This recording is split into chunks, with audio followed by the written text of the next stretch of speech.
Hi, welcome to Rusty's Baits and Lures. My name is Joe. This is Rusty's, and I'm going to show you guys some of our products here and how to use them. So, uh, what I've been catching fish on this past week, every single night, I never leave without catching a fish. Is our This is our classic product, the one that started it all, Rusty's Big Dipper sponge bait. Okay, and I've heard people say, you know what, super scent, really, haha, yeah, it's super all right. It's it's not just super, it's super duper. So the good thing about scent, as you all know, catfish, they can smell things. They have a terrific sense of smell, way better than ours. Um, when they smell this, if there is a catfish in the water close by where you have cast your bait, your lure with this on it, you will catch a fish. That's been my experience so far. So far, I have not been skunked once using this. All right, and I know. All right, I know I'm biased. This is my company. So of course I'm gonna promote the heck out of this thing. But I'm just being straightforward and honest with you. I don't get skunked with this, especially if you use. Of course, there's going to be a few different factors. You can't just throw this out into any piece of water and hope for a fish. You got to go where you think there's going to be fish. You have to have some common sense. You have to have some um, idea of where the fish are going to be. From from my understanding so far, I just started fishing again. I fished a little when or I fished quite a bit when I was a kid. Shout out to Uncle Scott. He's the one who I think he's not the one who took me fishing for the first time, but he's probably one of the people that took me the most when we would go to the lake. He would take us out fishing. And that always left a good impression on me. Uh, Another place where I did a lot of fishing was in Minnesota. I think because I was a little bit of a I could be annoying. I could be a little bit of a terror when I was a kid. So they just gave me a fishing rod. Um, Said, "Here you go fishing." Uh, and I caught a lot of fish that way. A lot of bass. I've only personally ever caught one catfish in my life, and it was a bullhead. Up until I started with Rusty's and started fishing with his bait. And my goodness, I never, like I said, I go out and I never leave without a catfish. So first of all, you got to find a good spot. Got to have a good bait. Then you have something good to put it onto. So this is comes in two parts here. Got your little tube worm. You thread the line through there. Then you take the line and you tie it onto the treble hook, slide it down. Boom. You're ready to go. Um, I recommend getting yourself a good stick when you're out and about. Find a stick somewhere. And then take this, dip it into there, and stir it around with a stick. And get this thing covered. Get all those little holes and ridges covered with bait. Because the more that you have on here, the more it's going to bleed out into the water, the more the fish are going to smell it. Uh, what I've been told, because unfortunately I never got the chance to meet Rusty myself. He died before I got involved with the company, before I got out here to Anthony, Kansas. But from what I've heard from people that knew him, people that fished with him, um, told me it's all about getting the scent out in the water. So you don't get a bite the first 10, 15 minutes, reel it back in, rebait it, throw it out again. It's all about keeping the scent out there, bringing the scent out. And by the way, when you rebait your hook and your worm, squeeze the water out as much as you can, because it is a sponge. This is a sponge bait, so it's going to absorb.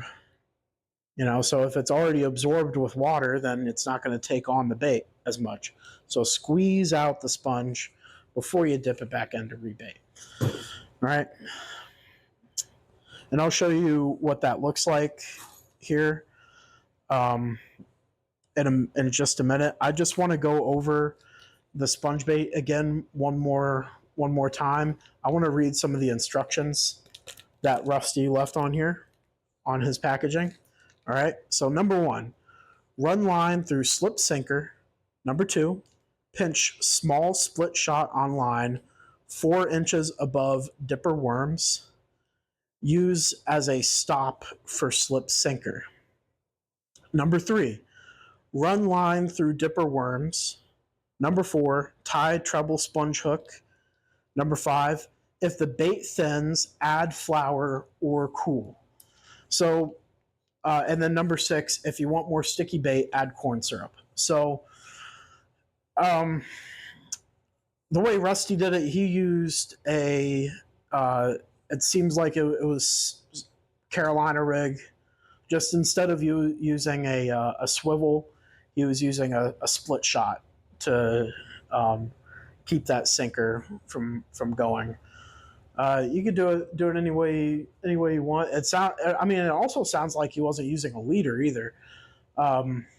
He was just using straight line. That's a simple way to do it. If it works, it works.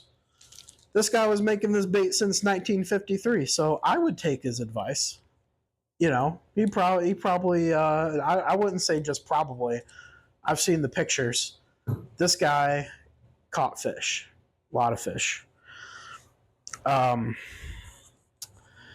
You can, if the bait thins, add flour or cool it. So when this gets hot, it will thin up.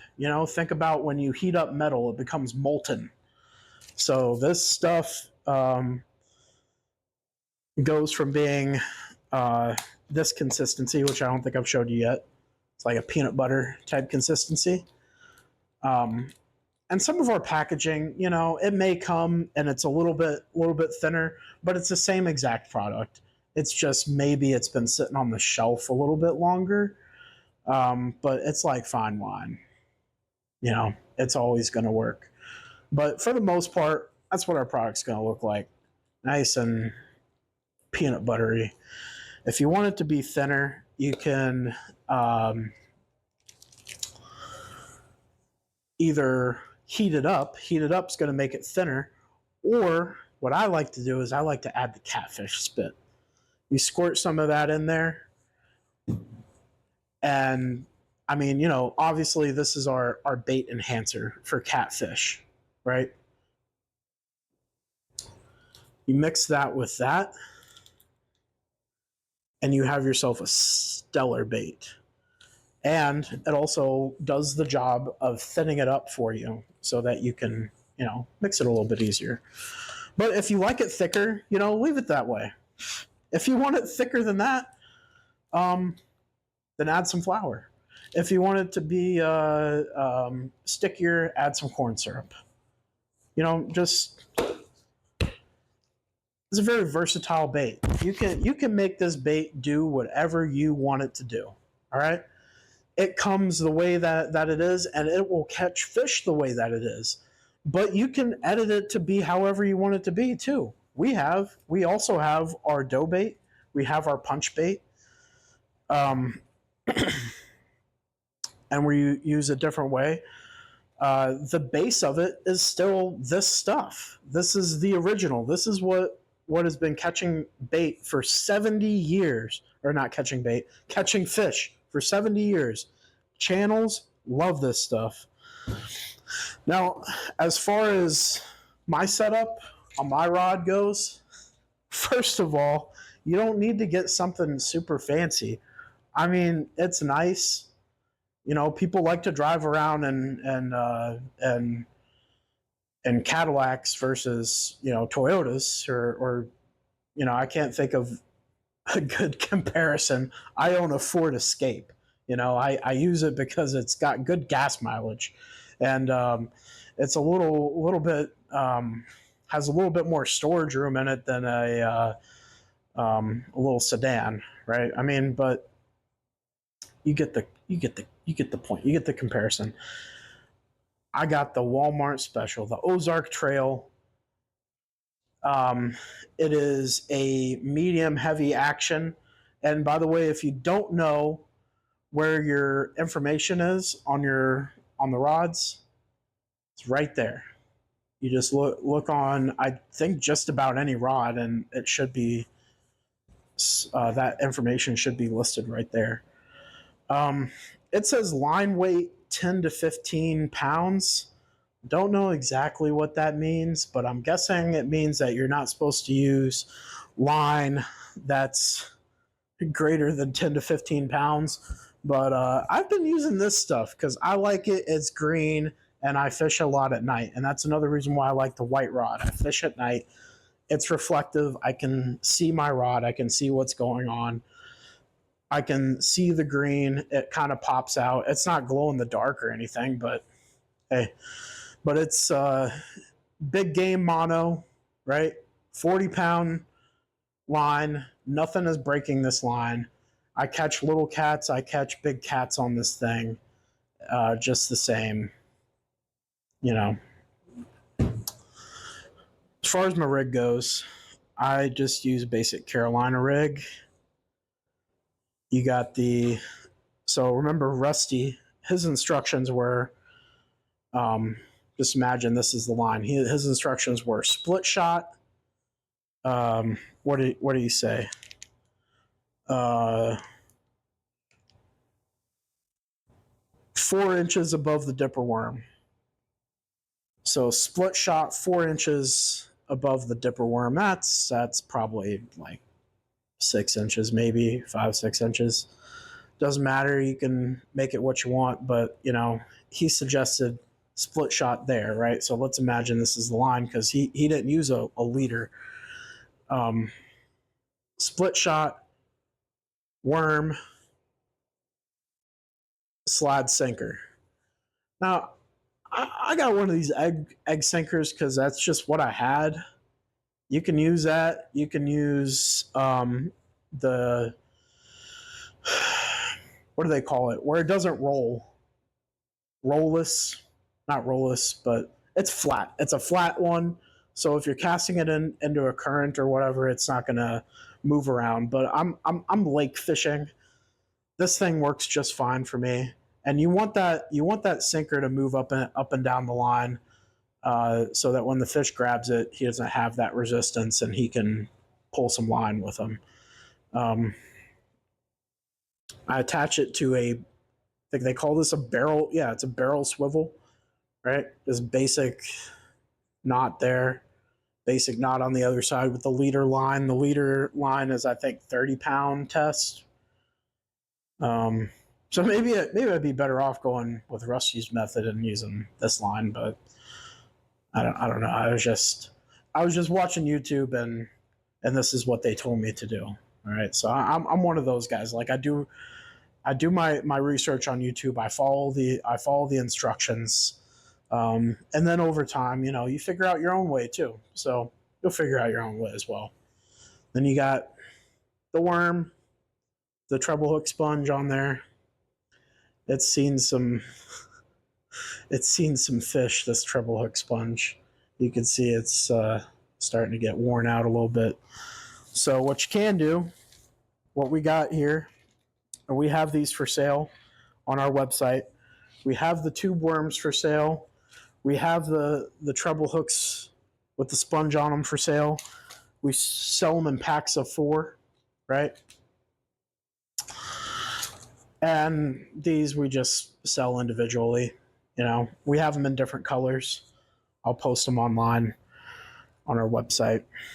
Um, that's all. That's all you really need. You just go to Walmart, get you a rod. You don't have to go out and buy a Hellcat or an Ugly Stick or whatever. Like just go to Walmart and buy your rod. Um, I mean, what would be best actually is to go support your local bait shop over anything. If you have a local bait shop, or a guy that sells rods locally. I think there's a guy here in Kansas. I think his name is Uncle Flathead. Uncle Flathead. One of these days, I'm gonna reach out to him and buy some of his rods when I have money. But for now, I have a rod. I have multiple rods, and I have them. The other ones are not as big as this one, not as long. But you know what? They work, and if it ain't broke, don't fix it. Right? That's the phrase of the day. So when I'm fishing, I set up multiple rods. Right? I set up two rods with this bait. It's not one of those where you're just gonna set it and leave it. Uh, you want to cast it out there. Want to make sure that you have a tight line, and you want your finger on the line, right? I like to hold my rod out. Um, I like to hold my rod out horizontal, perpendicular with the water, and then when a fish bites, I set that hook. You got to set the hook on this when you feel the bite. And what I've been told, because I had the question too, because I've seen these guys that catch a big catfish on the circle hooks and everything. I'm like, well, do you have to set the hook? He's like, yeah, you gotta, like, when you feel the bite, it's simple. If you're feeling a bite, that means that the catfish is gnawing on this, or he has it in his mouth. So when you feel that bite, you want to whap. And I'm not going to hook myself. I've done that. These treble hooks are a real pain in the butt sometimes, but they catch fish, and they will catch you too. So be careful with your fingers. So fish has it in his mouth. You feel the bite. You set the hook. Yes, yeah, I just hooked myself. Smart, Joe. Real smart. All right. So another thing that I use, and I don't have it on me right now, but I'll put the link in the to the Amazon listing in the description. I bought it. It just came in this past week, and that's part of the reason why I've been catching a lot more fish too. It's a spring-loaded rod holder. So most people that they go out and they go hunting for flatheads and blues and stuff, like they use the circle hooks and they throw it out there, and they have a rod holder. Right? You've seen that a lot. But this one, it sits the same way that I'm holding my hook. It sits perpendicular to the water. Hold your rod back here. Right? It's staked into the ground. You cock it down. Boom. And then what you're going to do, bothering me. I have some line here that's loose. I need to fix that. You're going to see it. Don't make fun of me. Oh. So when it's sitting perpendicular to the water, sitting like that, it's holding your rod back here, staked into the ground, and there's a trigger. You put this onto the trigger, and when you get a bite, it pulls it, and it pulls that trigger. When the trigger is pulled, the rod goes up like a hook set. And I mean, last night, and this just goes to show what I was talking about. You have to have a good spot. You can't just use this stuff and expect to catch a fish in any little piece of water. You have to find a good spot. Where I've been catching my fish, I went to that spot last night, and I was getting little bites here and there, but my rod holder wasn't even getting triggered. I wasn't really getting good enough bite to catch anything with the one that I was holding. So, I'm one of those people. I like to just sit and chill. I don't like to move around and move to different spots. I got my chair set up. I like to sit and wait. But sometimes you gotta suck it up and move to a different spot. So I sucked it up. I moved to a different spot. First one I came to after that one, there were some people there. So I don't like to fish around other people. If somebody's at a fishing spot, I like to let them have their spot, and I'd prefer to go somewhere else. I don't like fishing around other people. I'm there to chill and relax and have some me time. Unless I'm with friends and family, that's a different story. But I don't like fishing around with people I don't know. So I went to a different spot after that, and um, I baited up my worm sponge hook, threw it out there where I thought there would be a fish, set it in the rod holder, the spring loaded one. And I went to go bait my other hook, and wham, that thing went up. Went over there, reeled it in. I kid you not, I was there like 5 minutes after I put it in the water. I got a fish. So got that guy unhooked, got him back in, and then baited the hook, put it back out there again. Went to go try to bait my other rod again. Didn't even get a chance to do that. Wham, another one. Reeled him in. I could have stayed out there longer last night, but I was just so tired. I've been fishing every night this past week, and I'm not my body's not used to being up that late.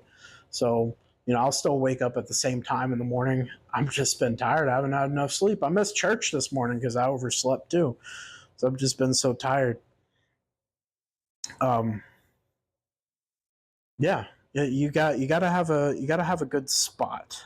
You can't just expect to show up to any piece of water and for there to be a fish in there. If you put this stuff in there on this, and you're not getting any bites, there ain't no catfish in there. There ain't no channel cats, at least. I can't say for certainty if blues and flatheads go after this stuff because Anthony Lake mostly has channel cats. But I've been told that you can catch blues on this. From my understanding, flatheads go after more cut bait or live bait. Um, but you know what? Channels are good eating. Channels are everywhere too. I was doing some research on where channel cats are in the United States. They're in 49 of the 50 states. The ones and it surprised me. I thought Hawaii would be the one that didn't have channel catfish, but it's Alaska. Alaska doesn't have channel cats, but Hawaii apparently has channel cats. That just kind of blows my mind a little bit. I'm like, how'd they get out there? Obviously, somebody brought them out there, probably. Um, but yeah, that's pretty much all I got for you. Use the sponge bait that's been used for the past 70 years to catch a ton of fish. What I've been using recently to catch fish, I don't go home without having caught a fish. Use the bait enhancer in there to loosen it up a little bit. Get you a decent rod. Go support your local bait shops before you decide to go to a Walmart. Just go hop on Google and look to see what bait shops are in your area. And then, get you a good, decent rod. And if you got one already, like I said, if it ain't broke, don't fix it. Use what you got. You don't have to go out and spend a ton of money. Although fishermen, that's just like a running thing with fishermen is that they just love to spend money on new baits and stuff. But you can find, like I said, you can find this stuff on our website, the worms, the treble hooks, and of course, our bait.